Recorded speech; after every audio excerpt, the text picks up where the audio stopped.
오늘 말씀을 제가 3절부터 7절까지 읽었지만 오늘 말씀 원래 본문은 1절부터 11절까지의 말씀입니다. 여러분, 그래도 괜찮은 하루라는 책 혹시 읽어보시는 것인가요? 아무도 없으십니까? 사파를 그리는 화가인데 책을 냈어요. 글이 많지 않은, 그림이 많은 책입니다. 이 책에는 베니라고 불리는 아주 유난히 귀가 큰 토끼가 나와요. 상처가 굉장히 많은 상처투성이의 토끼입니다. 토끼가 원래 귀가 크잖아요, 그렇죠? 그런데 이 베니는 그것보다 훨씬 더 큽니다. 이렇게 크게 그려놓은 이유가 무엇이냐면 나 대신 잘 들어달라는 작가의 바람이 있기 때문에 그렇습니다. 왜냐하면 이 책의 작가인 구경선 씨는요, 청각장애인이기 때문에 그렇습니다. 12살 때 열병으로 총력을 잃었어요. 그리고 듣지 못하는 채로 살아왔습니다. 그렇게 불편한, 듣지 못하는 채로 사는 20년이 지나서 이제 겨우 33살이 되었는데 그녀는 지금 다시 시각을 잃어가고 있어요. 병명이 망막색소 변성증 이렇게 불린답니다. 조금씩 시력이 나빠지는 게 아니라 시야가 이렇게 넓잖아요. 이 시야가 갑자기 좁아드는 거예요. 그래서 이 시야가 8.5cm로 줄어들고, 그리고 또다시 이 시야가 5cm로 줄어들고, 그리고 갑자기 어느 날 시야가 완전히 닫히면 보지 못하게 되는 그런 병이라고 합니다. 그렇게 듣지 못하고 보지 못하는 것을 그녀는 어떻게 표현을 하냐면 나는 소리를 잃고 빛을 잃어간다 이렇게 표현해요. 그런데 이 표현이 저는 얼마나 예쁘고 아름다운지 모르겠어요.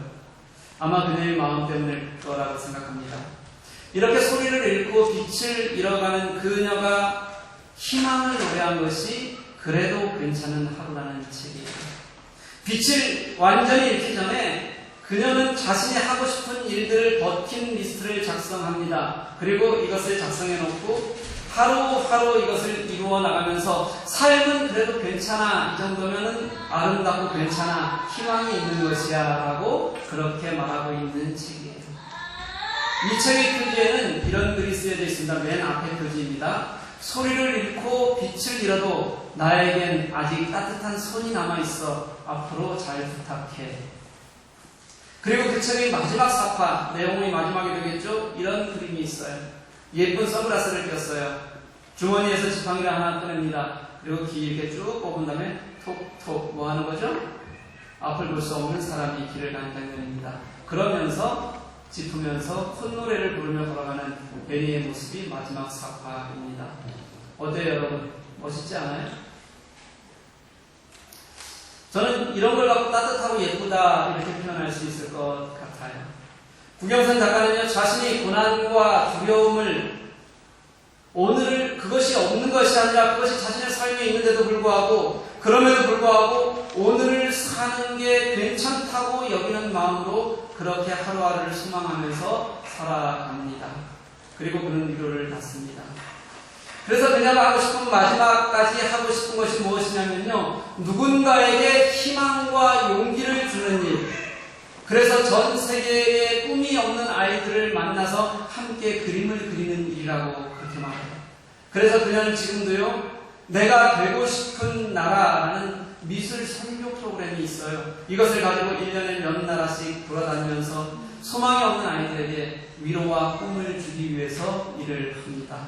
소리를 잃었고 그리고 빛을 잃어가고 있지만 위로를 받고 또 다른 사람들을 위로하는 소망 있는 삶을 살아가는 겁니다. 오늘 본문에서도 이 고난과 위로의 말씀이 가득 차 있습니다. 고린도후서 전체의 주제를 찾으라면 고난 가운데서 오는 하나님의 위로라고 말할 수 있을 것 같습니다. 이 위로라고 표현된 헬라어가 파라클레스인데요. 이게 오늘 본문에만 10번이 나와요. 신약 전체에 전부 나오는 것이 31번인데 그 중에서 오늘 본문 3절에서 11절까지 10번, 신약 전체의 3분의 1이 여기에서 사용이 됩니다. 그래서 오늘 본문을 가지고 위로의 하나님, 위로하시는 하나님 이렇게 설교하는 것이 가장 흔한 거예요. 그런데 이 위로와 같이 나오는 단어가 있습니다. 위로라는 단어 하나만 나오는 것이 아니라요, 이 본문에는 이것만큼 또 많이 나오는 단어가 고난이라는 단어예요. 오늘 성경에 고난이라고 번역되기도 하고 또 환난이라고 번역되기도 하는 이 고난의 파테마나 환란의 들립시스라는 이 두 단어가 계속 교차를 하는데요. 이 단어가 합쳐서 11절까지 해서 8번이나 나옵니다. 고난이나 환란이라는 단어를 쓰지는 않지만 그 설명 자체가 고난을 뜻하고 환란을 뜻하는 글들, 힘에 겨워요, 소망이 끊어졌어요, 사형 선고를 받았어요, 큰 사망에 처했어요, 이런 표현들이 아주 많아요. 위로보다 더 많습니다. 고린도후서는요, 어느 책보다도 더 많이 고난에 대해서 말하고 있고 또 어느 책보다도 더 많이 그래서 위로에 대해서 말하고 있습니다. 그 중에서 오늘 본문은 이 고난과 위로에 대해서 가장 핵심적인 내용을 담고 있는 부분인 것 같아요. 오늘은 여러분과 함께 이 고난과 위로의 의미를 한번 살펴보고 싶습니다.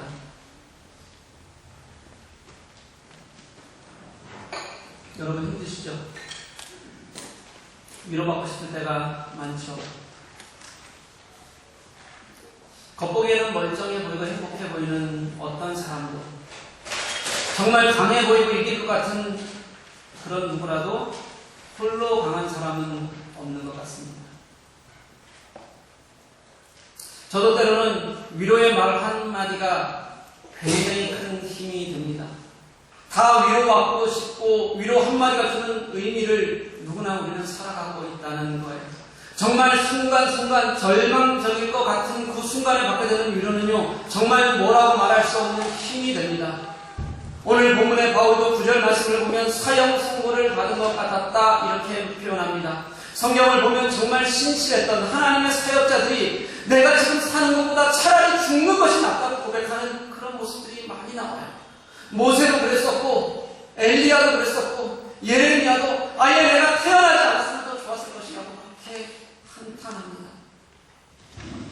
때로는 이런 한탄을 가지지 않았던 사람들이 얼마나 있겠습니까? 그래서 우리에게는 위로가 필요하고 위로가 주는 힘은 아주 큰 것 같습니다. 그런데요, 이 위로가 정말 중요한 것이긴 하지만요, 성경은 도대체 어떤 상황 속에서 이 위로를 말하고 있는가, 이것을 아는 것이 훨씬 더 중요합니다. 도대체 바울은 어떤 상황 속에서 이 위로를 말할까요? 바울이 말하는 위로는 그 원인이 고난에 있습니다.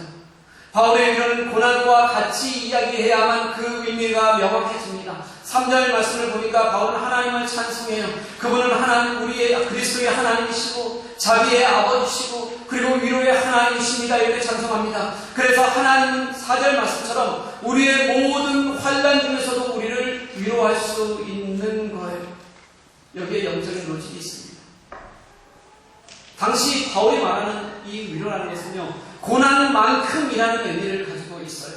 4절 말씀을 그래서 제대로 해석해 보면요, 어떤 환난도 그 환난이라고, 어떤 환난이라고 할지라도 하나님의 위로를 넘을 수 없다는 말이기도 합니다. 바울의 고난이 얼마나 크건 간에 하나님으로부터의 위로보다 더 클 수 없다는 거예요. 고난이 넘치면 위로가 넘치는 겁니다. 환난이 있으면 구원이 있는 거예요. 바울이 받는 위로는 또 흘러서 고린도 교회에 전해지는 위로, 그래서 그 안에서 소망을 보게 하는 그런 위로가 됩니다.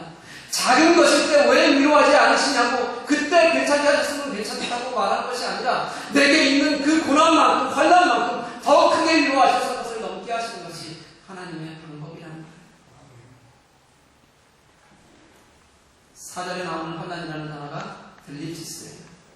이것은 외적인 고통과 궁핍함, 그래서 그것 때문에 오는 내적인 소망의 상실까지도 다 포함하는 단어입니다.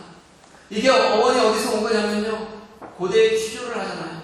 이렇게 취조를 할 때 죄를 짓고도 자백하지 않는 것 같아요. 않아요. 그러면 그를 누워놓고 그 가슴에다가 무거운, 아주 무거운 것을 올려놓습니다.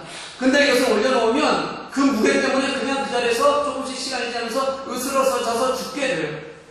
그때 올려놓던 그 무거운 물건을 그대로 불렀던 말이 들립시스였어요. 도저히 견뎌낼 수 없는 무게로 뼈가 으스러져서 죽어가는 고통, 이것을 환난이라는 단어로 우리는 표현합니다. 번역하는 거예요. 5절에 나오는 고난이라는 단어도 있어요. 파트만데요, 죽음에 이르는 고통이라는 표현입니다. 바울은 자신이 경험했던 그런 고난과 고통을 이런 것에 표현하면서도 그는 자신의 전도 여행을 하였답니다. 그러니 바울이 말했던 고난들은 그냥 적어놓은 글이 아닙니다. 바울에게 있어서의 고난은 실제입니다. 오늘 본문의 8절 9절의 고난에 대한 설명만 보아도 그 크기를 짐작할 수 있습니다. 힘에 겹도록 심한 고난, 그래서 살 소망까지 끊어지고 사형 선고를 받은 것 같고, 이런 고난을 바울은 복음을 위해서라면 어떤 어려움이라도 이기고 서서 그것만을 사명이라고 살아왔는데, 그런 그도 내게 있는 이 고난이 살 소망이 끊어지는 그런 것을 느낄 만한 극심한 고난이었다. 이렇게 그 고난 속에다 허덕댔다. 사도 바울은 그렇게 고백하는 거예요. 얼마나 힘들었으면 그렇게 고백할까. 그런데 우리 그리스도인들은 이 고난의 문제를 너무 잘못 보고 있습니다. 우리는 고난 자체가 아예 없어야 선한 것이라는 생각을 가지고 있어요. 그게 어떤 종류의 고난이건 그것이 내게 겪게 되면 우리는 그것이 원망이 됩니다. 원망이 없어요. 심지어 내가 그리스도인으로서 겪어야 하는 고난마저도 없어야만 축복이라고 우리는 그렇게 생각합니다. 잘 되는 것이 축복이라고 여기니까 당연히 고난은 오지 말아야 하는 것이고, 오더라도 빨리 떨쳐내야 될 그런 거예요. 우리들에게는 고난이 그런 겁니다. 그러니까 작은 고난에도 우리는 원망하고 좌절하며 살아갑니다. 그런데 성경은 그렇게 말하지 않거든요. 바울 당시 그 시대는 예수 믿으면 바로 고난으로 가는 속도로를 탑니다. 죽음을 마주하는 고난이 수도 없이 그들을 기다리고 있었습니다. 그런데도 그들은 그 죽음의 고난을 승리로 바꿔냅니다. 죽어도 괜찮다는 소망이 그들에게 있었어요. 우리에게는 그런 죽음을 맞닿는 고난이 우리에게는 없어요. 그렇다고 해서 모든 고난을 다 멀리하라는 뜻이 아닙니다. 우리도 그리스도인으로서 내가 예수 믿기 때문에 가져야 될 신앙 양심, 도덕성, 그것 때문에 얻게 되는 고난, 그것조차도 우리들이 제한하려고 발버둥 쳐서는 안 된다는 거예요. 그 고난 받아들여야 합니다. 그뿐 아니라 그 외에 나는 이유를 알 수 없는 고난들이 있어요. 질병이든 재정적인 어려움이든 관계의 문제든, 이조차도 이것이 우리가 이 세상을 살아가면서 악한 우리들이 만들어 놓은 것이라면 우리는 그것을 받아들여야 한다는 거예요. 물론 고난 자체가 영성은 아니에요. 일부러 고난을 추구하거나 그것을 통해서 예수를 만나는 것이 영성이라고 말하지는 않습니다. 그럼에도 불구하고 성경이 말하는 고난은 우리가 살아야 될 삶이에요. 때로는 우리 그리스도인들이 그리스도인으로서 살아가야 할 때 겪는 삶이기도 하고, 때로는 우리가 인간으로서 이 땅을 살아가면서 겪게 될 아픔이기도 합니다. 바울은 그 자체가 선한 것도, 그리고 그 자체가 그리스도의 도덕성도 아닌 것을 분명하게 말하지만, 그런데도 고난은 그에게 소중한 것이었다고, 그래서 그렇게 고백하는 거예요. 제 이야기 하나 할게요. 저는 제가 생각해도 좀 멋있어요. 어렸을 때 그랬다는 겁니다. 지금이 아니잖아요. 제가 가진 어려움을 저는 조금 가볍게 보는 그런 경향이 있어요. 저는 어떤 어려움도 그렇게 크게 보지 않습니다. 그게 아마 제가 어려서부터 쌓아온 거였던 것 같아요. 이 정도면 괜찮아. 이 정도면 괜찮아. 제가 언제부턴가 어렸을 때부터 그렇게 스스로 속으로 말하기 시작했어요. 어려서부터 힘든 일들이 정말 많았습니다. 가난은 말할 것도 없고요.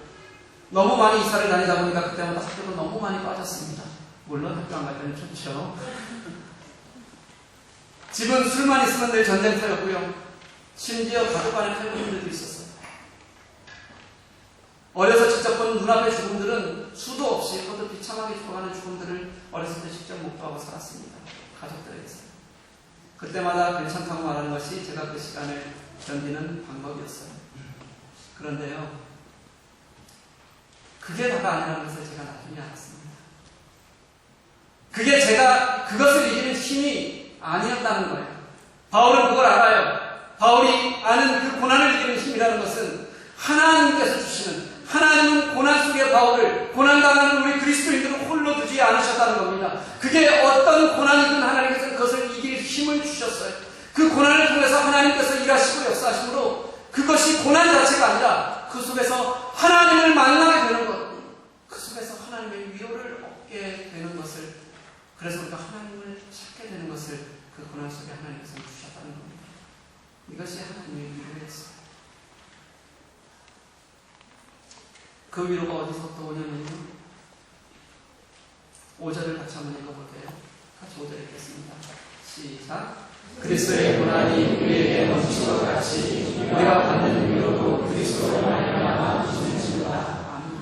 우리가 그리스도를 위해 고난을 받으면 우리가 받는 모든 위로도 예수 그리스도로부터 온다는 겁니다. 우리가 어떤 고난을 당하더라도 심지어 내가 살 소망까지 끊어진 그런 고통 중에서도 이 모든 것을 이기게 하시는 힘이 예수 그리스도로부터 온다는 겁니다. 진정한 위로는 예수 그리스도로부터 말미암습니다. 이것이 사도 바울이 가지는 고백이었습니다. 그러니 바울에게 있어서 고난만큼이나 이 위로도 추상적인 것이 아닙니다. 우리는 그냥 누구를 위로하면 그 위로를 받는 사람이 이렇게 얘기해요. 말만이라도 고마워. 우리는 그렇게 말로 하는 고난 추상적으로 얘기하는 이 위로가 아니라요. 우리의 삶 속에서 직접 만나는 구체적인 사건이고 은혜라고 사도 바울은 그렇게 얘기하는 겁니다. 그게 우리에게 주시는 위로예요.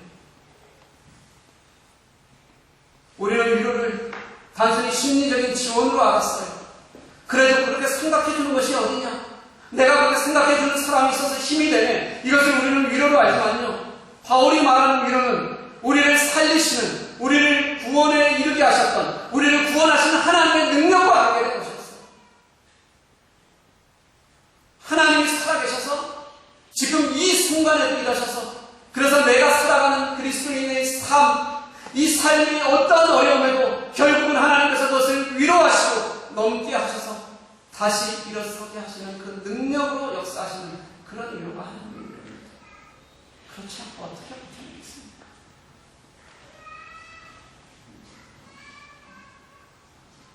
그래서 그런 확신 때문에 지금 나는 이 역경을 이길 수 있고 지금 이런 어려운 상황 속에서도 나는 다시 평안으로 돌아갈 수 있는 겁니다. 바울은 10절 말씀처럼 그가 이같이 큰 사망에서 우리를 건지셨고 또 건지실 것이며 이후에도 우리를 건지시기를 그에게 바라노라. 하나님께서 너무 사랑하셔서 우리를 사랑하셔서 구속하신 그 과거의 구속의 구원의 사건이 오늘 내가 오늘 살게 하는 실제 역사하시는 능력으로 힘을 얻고 그리고 살아가는 평강을 느끼는 오늘이 되는 것이고요. 그리고 이제 완전히 이루실 그 미래의 구원이 사도 바울에게는 하나로 연결되어져 있는 거예요. 이것은 쉽지 않은 하나의 역사라는 겁니다. 바울이 아무리 죽음과 같은 고난, 살 소망이 끊어지는 고통 속에서도 하나님의 목적은요, 바울을 죽이는 것이 아니었어요. 오직 죽은 자를 다시 살리시는 하나님을 의지하게 하는 것, 이것이었어요. 그래서 그 안에서 나를 살리시는 하나님의 위로를 경험하는 겁니다. 위로는 이론이 아닙니다. 감정이 아니에요. 하나님의 위로가 내 삶이 될 때 그때 진정한 위로가 무엇인지 우리는 깨달아 알게 됩니다. 그 능력이 얼마나 큰지 바울에게 고난이 분명한 경험이었던 것처럼 위로도 바울에게는 실제로 자신을 살게 하는, 일어서게 하는 하나님의 능력이었어요.